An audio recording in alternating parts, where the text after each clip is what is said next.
सालों पहले की बात है। एक जंगल में एक बरगद का पेड़ था। उस बरगद के पेड़ पर एक बगुला रहा करता था। उसी पेड़ के नीचे एक बिल में एक सांप भी रहता था। वह सांप बड़ा ही दुष्ट था। अपनी भूख मिटाने के लिए वह बगुले के छोटे छोटे बच्चों को खा जाया करता था। इस बात से बेचारा बगुला बहुत परेशान था। एक दिन की बात है।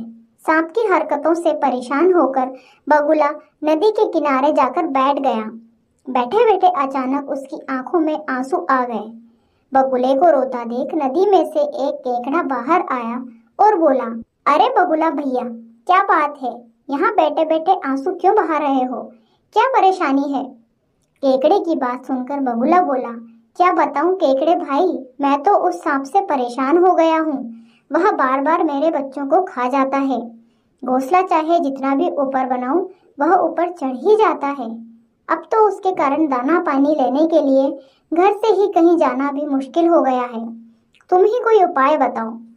बगुले की बात सुनकर केकड़े ने सोचा कि बगुला भी तो अपना पेट भरने के लिए उसके परिवार वालों और दोस्तों को खा जाता है। क्यों ना ऐसा कोई उपाय किया जाए कि सांप के साथ साथ बगुले का भी खेल खत्म हो जाए। तभी उसे एक उपाय सूझा। उसने बगुले से कहा, एक काम करो बगुला भैया, तुम्हारे पेड़ से कुछ ही दूर नेवले का बिल है। तुम सांप के बिल से लेकर नेवले के बिल तक मांस के टुकड़े बिछा दो। नेवला जब मांस खाते हुए सांप के बिल तक आएगा तो वह सांप को भी मार देगा। बगुले को यह उपाय सही लगा और उसने ठीक वैसा ही किया जैसा केकड़े ने कहा। लेकिन इसका परिणाम उसे भी भुगतना पड़ा।